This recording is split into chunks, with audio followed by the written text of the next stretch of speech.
The dawn of the 16th century found France poised to become Europe's dominant power. The conclusion of the Hundred Years' War had freed French resources for expansion, and the Italian Wars, 1494 to 1559, marked France's dramatic entrance into Renaissance politics. These conflicts, ostensibly fought over dynastic claims to Naples and Milan, introduced French elites to Italian Renaissance culture and transformed France from a medieval kingdom into an early modern European power.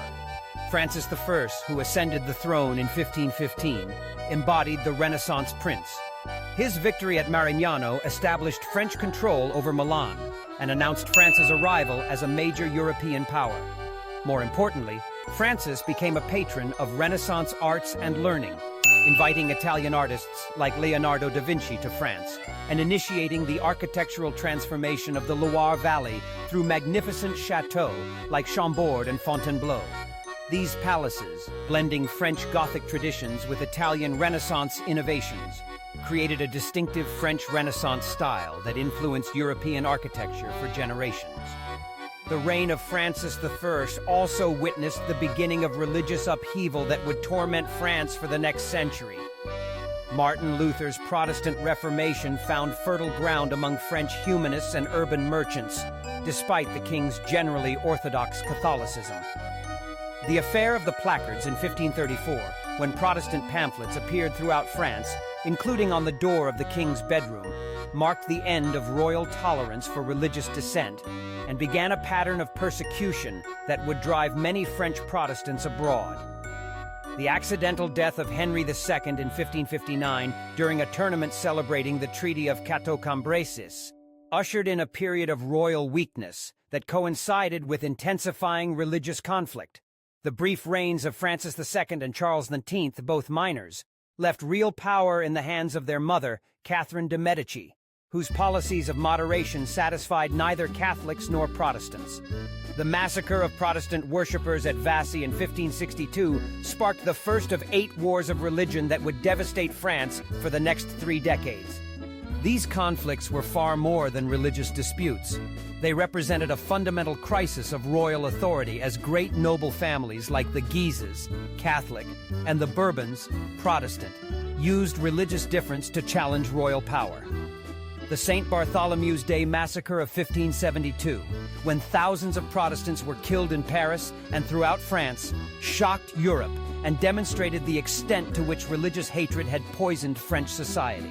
The crisis reached its climax during the War of the Three Henries, 1584 to 1589, when the Protestant Henry of Navarre's claim to the throne was challenged by the Catholic League led by Henry of Guise.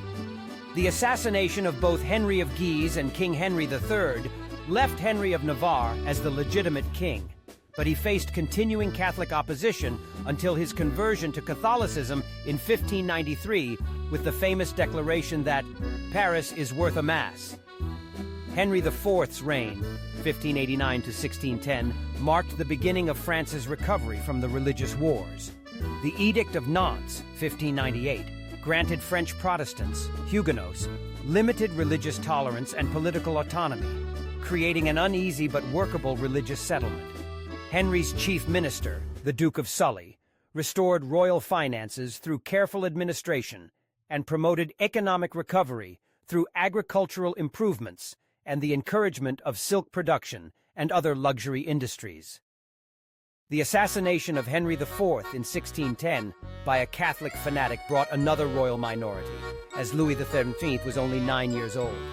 The regency of Marie de' Medici was marked by noble rebellions and foreign intervention until the rise of Cardinal Richelieu as chief minister in 1624. Richelieu's policies transformed France into Europe's dominant power through a combination of domestic centralization and aggressive foreign policy. Domestically, Richelieu systematically reduced the power of the great nobility through the destruction of their castles, the prohibition of dueling, and the appointment of royal intendants to supervise provincial administration. His siege and capture of La Rochelle in 1628 broke the political power of the Huguenots while maintaining their religious rights. The execution of prominent nobles like the Duke of Montmorency demonstrated that even the highest aristocrats were subject to royal authority. In foreign policy, Richelieu's intervention in the 30 Years' War, 1618 to 1648, on the side of Protestant powers against the Catholic Habsburg dynasty shocked contemporary Europe, but established France as the arbiter of European politics. This pragmatic approach, placing raison d'etat above religious solidarity, became a hallmark of French diplomacy. The Treaty of Westphalia, 1648, confirmed French gains in Alsace and established the principle of state sovereignty that would govern European international relations until the French Revolution. The death of Louis XIII in 1643 brought another minority reign, as Louis XIV was only 5 years old. The regency of Anne of Austria and the ministry of Cardinal Mazarin faced the crisis of the Fronde, 1648 to 1653. A series of rebellions by the Parlement of Paris and the high nobility that represented the last serious challenge to royal absolutism. The young king's experience of being forced to flee Paris left him with a lasting determination never to allow such challenges to royal authority. Louis XIV's personal rule, beginning in 1661 with Mazarin's death, transformed France into the epitome of absolute monarchy. The construction of Versailles created a glittering court that became the model for European royalty while serving the practical purpose of controlling the nobility through elaborate etiquette and ceremonial. The king's famous declaration that "L'État, c'est moi, I am the state," captured the essence of absolute monarchy, where all political authority flowed from the person of the king. Jean-Baptiste Colbert's economic policies, known as mercantilism, aimed to make France economically self-sufficient through the promotion of manufacturing, the expansion of foreign trade, and the accumulation of precious metals. The establishment of royal manufactories producing luxury goods like Gobelin's tapestries and Sèvres porcelain created new industries while serving the court's appetite for magnificence. Colonial expansion in North America and the Caribbean provided new markets and sources of raw materials, though France's colonial empire never matched the commercial success of its English and Dutch rivals.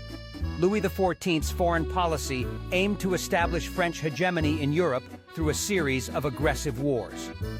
The War of Devolution, 1667 to 1668. The Dutch War, 1672 to 1678.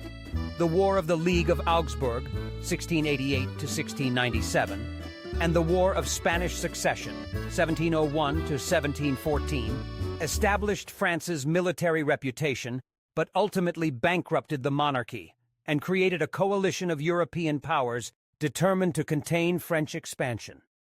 The revocation of the Edict of Nantes in 1685 represented one of Louis XIV's greatest mistakes, driving hundreds of thousands of skilled Huguenots into exile and depriving France of valuable human capital while strengthening its enemies. The persecution of Protestants contradicted the pragmatic policies of Richelieu and demonstrated how religious orthodoxy could undermine state interests.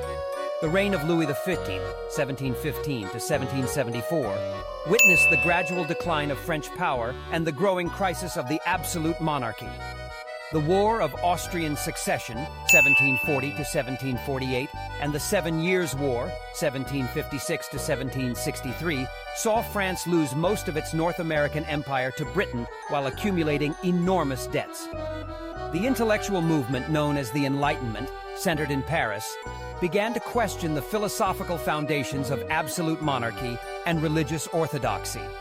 Voltaire's attacks on religious intolerance, Montesquieu's advocacy of constitutional government, and Rousseau's social contract theory provided intellectual ammunition for critics of the Ancien Régime.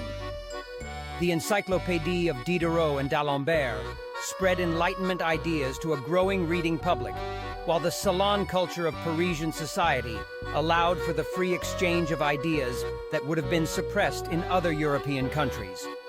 Economic problems intensified throughout the 18th century as France struggled to service its growing national debt while maintaining its military commitments. The failure of John Law's financial system, 1716 to 1720, demonstrated the monarchy's inability to solve its fiscal crisis through financial innovation.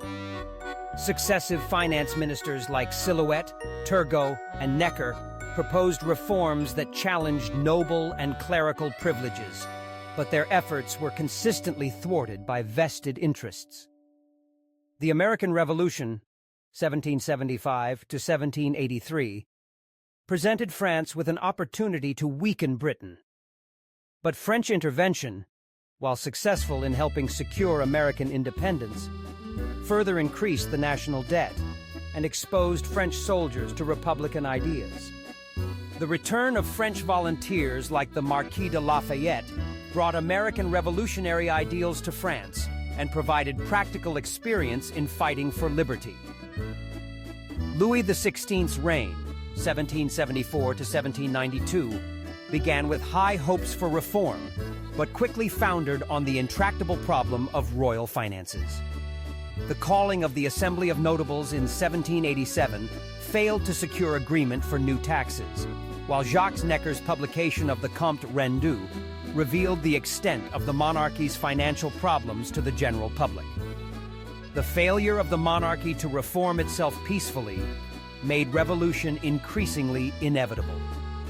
By 1789, the Ancien Régime faced a convergence of crises that would prove fatal. Fiscal bankruptcy, social tensions between the privileged orders and the Third Estate, intellectual challenges to traditional authority, and a monarchy that had lost the confidence of its subjects. The calling of the Estates General for the first time since 1614 provided the spark that would ignite the French Revolution and end nearly 8 centuries of monarchical rule.